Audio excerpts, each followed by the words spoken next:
کم کس چې په طرف د قبلې باندې لاړې توکي نو د قیامت په ورځ به دغه توکلې لاړې د سترګو په منځ کې په دې ځای باندې پرتي دی چې د محشر میدان ته پیش شي د قبر نه پورته شي نو د قبلې په طرف چې کومې لاړې د توکلې دي نو دا به د ده په دې تندي باندې د سترګو په منځ کې په دې ځای پرتي او ټولو خلکو ته بښکاري او دا خبره زه د ځان نه کوم جي په دې درته اوس حدیث مبارک څه دی هغه درته پیش کوم چې نبی علیه السلام مبارک د دې په باره کې څه فرمایي زمونږ په عوامو کې 2% خلک هغه د دې خلکو د دې خبرې او د دې مسلې نه څه دي هغه بې پروا دي او وډو خیال د دې خبرې نه ساتي په طرف د قبلې به ولاړي او مقه قبلې طرف ته به لاړې توکي په طرف د قبلې به رواني او مقه قبلې طرف ته به لاړې سکي دا به توکي حالان کې دوی د دې وبال نه دي خبر چې په دې باندې په احادیثو کې کم وعید راغلی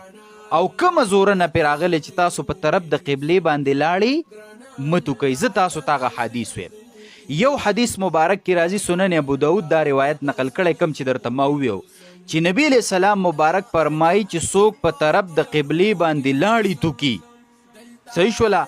یو خو یو وخت سړي ته پته نه وه یا تې په خطا او غلطۍ کې وشو ټیک شوله هغه خو خیر دی خو چې دی د دې خبرې نه مسلسل غافله دی او ناخبره دی او بې پروا دی او د دې ډو خیال نه ساتي او په طرف د قبله لاړې توکي نو نبی علیه السلام وفرمایل چې د قیامت په ورځ به د ده د توکلې لاړې د سترګو په منځ کې په دې ځای سي دا به پرتي دا څومره سخته زورنه او هلته بیا څومره د شرم خبره ده یو حدیث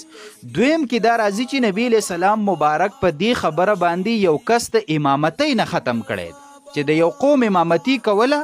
په طرف د قبلې لاړې توکړي چې د مونځ نه فارغ شو د نبی علیه السلام مبارک ورته خیالو قوم ته وویلې چې په ده پسې بیا مونځ مه کوئ چې کله دی بیا مونځ ته ودرېده بل مونځ ته نو بیا په دغه ټیم کې قوم ورته ویل چې نبی علیه السلام موږ منع کړي چې ده پسې مونځ مه کوئ نو دی راغی نبی علیه السلام ته خبره وکړه نبی علیه السلام مبارک ورته وفرمیل چې او ما منع کړي دي او دا راوي وایي څوک چې دا حدیث نقل کوي چې زما خیال دا دی چې نبی علیه السلام ورته دا خبره وکړه چې تا الله او د هغه رسول ته تکلیف ورکړی گویا کې په طرف د قبله باندې لاړې توکل الله او د هغه رسول ته تکلیف ورکول دي نو دا څومره خطرناکه او نازکه خبره ده او زمونږ اکثریت عوام د دې مسلې نه څه دي هغه غافله دي او ناخبره دي اوس دلته جي یو مسله ذکر کړه مسله دا ده چې یو سړی چارندم کوي نو کتابونو کې راځي چې په طرف د قبلې دی کینې نو دا مستحب ده چې چارندم په ټیم کې دی قبلې ته مخکې نو دا څه ده مستحب ده نو ته به وایې چې په چارندم کې خو سړی لاړې توکي خراش کې توکي او مخې قبلې ته نو دغلته به بیا څه کوي نو دغلته علما دا وایي چې دی د سر ښکته کي مخامخ دی نه توکي قبلې ته سر د ښکته کي داسې ښکته دی توکي نو بیا خیر دی نو په طرف د قبله چارندم کې ناست مستحب به اومده شي او که لاړې توکي یا خراش کې توکي نو سر د ښکته شي نو دغه وبال نه به څه شي دا به بچ شي اکثریت عوام ناخبره دي نو ستاسو به مهرباني دی چې دا مسله په خپله واورئ او د عوام ورونو سره شریکه کوي چې هغوی د دې وبال نه خبر شي او ځان ترې بچ کړي نو زمونږ او ستاسو دپاره د اجر خبره ده وصلی الله علی النبی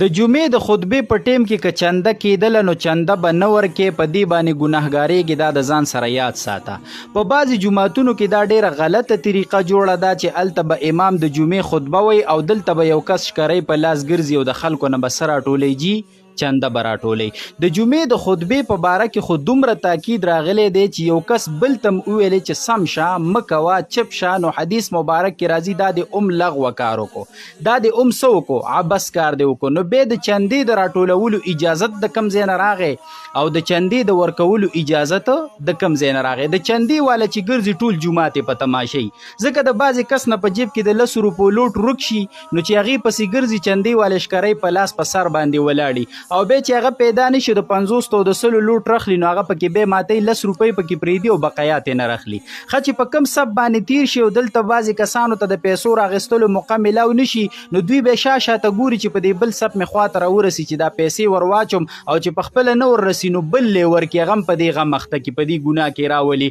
او هغه ته وایي دا ته ور واچوه هلته د امام خطبه شروع ده دلته ټول جومات د چندې والا څه دی په تماشه د الله خاطر کوي دا ګناه ده. په داسې موقع باندې چنده ورکول ګناه ده.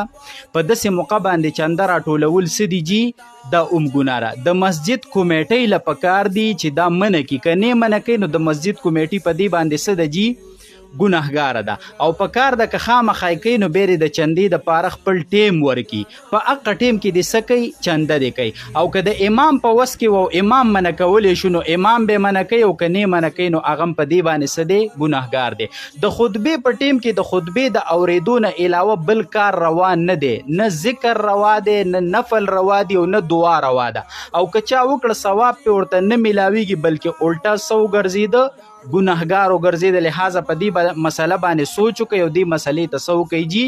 غور وکړئ. دا مسله ختمه شو. دویمه یو غلطي درته ویم، هغه دا ده بعضې کسان موږ ګورو چې په اخر ټیم کې راشي د خطبې اذان ته منټ یا نیم منټ پاتې وي، دغه ټیم دی په سنتو باندې ودرېږي. چې په سنتو باندې ودرېږي نو هلته خو اذان ورپسې د خطبې شروع شو، بیا خطبه شروع شي، صحیح شوله، دی لا په سنتو باندې ولاړي. داسې دا عبادت په ځان باندې بوج ګڼي که نه چې یا خو مې دا سنت د سره ونه کړی، او چې دا سنت کوم هم نو چې بس داسې وکړم چې د دې اوږو نه مې دا بوج کوشي. مړه که الله د داسې عبادت په انتظار وی زمونږ او ستاسو، بس بیا خو سمه خبره وه، بیا خو سم کار و. الله زمونږ او ستاسو په داسې عبادت باندې څه کوي، هغه زمونږ او ستاسو د عبادت د سره محتاجه نه دی، لکه موږ او تاسو چې څنګه د عبادت په ځان باندې بوج ګڼو. دغه ټیم به ته نه ودرېږي سنتو ته، چې تا ته پته لګي چې اوس اذان شروع دی او اذان ختمېدو کې دی، په دغه ټیم کې به ته سنتو ته نه ودرېږي. او که ته ولاړم یو خطبه در باندې شروع شوه نو طریقه داره چې یو رکعت دې کړه او دویم ورسره ملګری کا، مختصر وکړه او سلام وګرځوه، خطبې ته په توجه سره کښېنه خاموشۍ سره،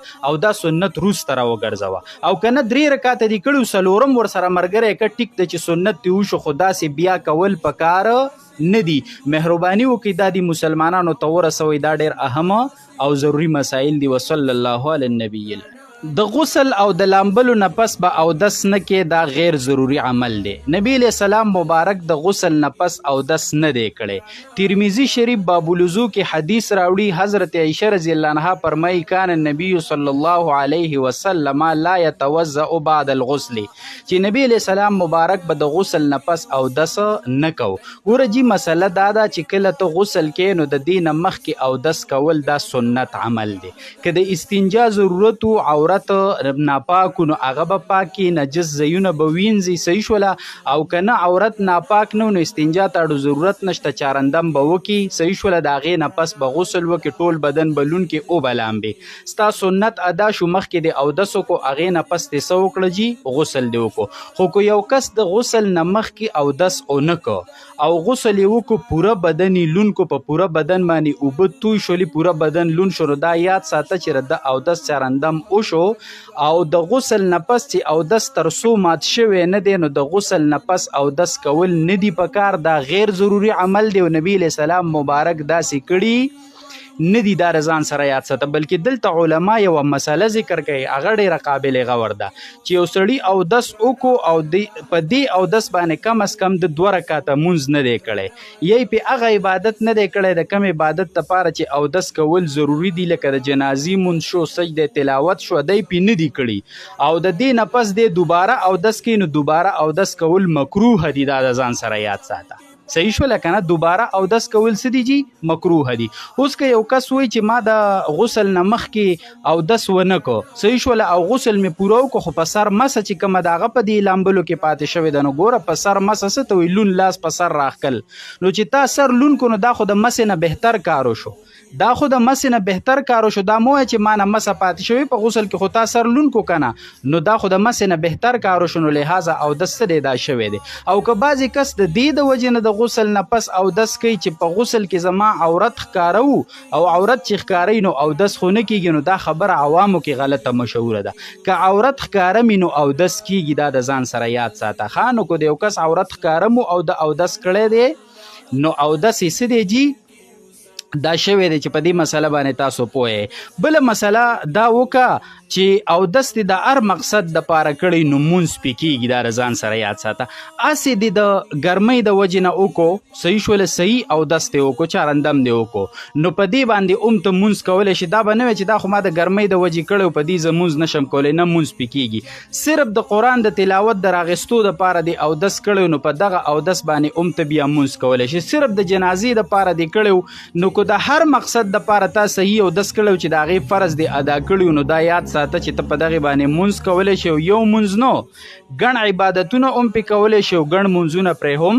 کولی شي. دا د ځان سره یاد ساته. دا ډېره اهم مسایل دي چې مسلمانانو رونو ته یې ورسوئ. زمونږ او ستاسو دپاره به د اجر خبره وي. وصلی الله علی النبي.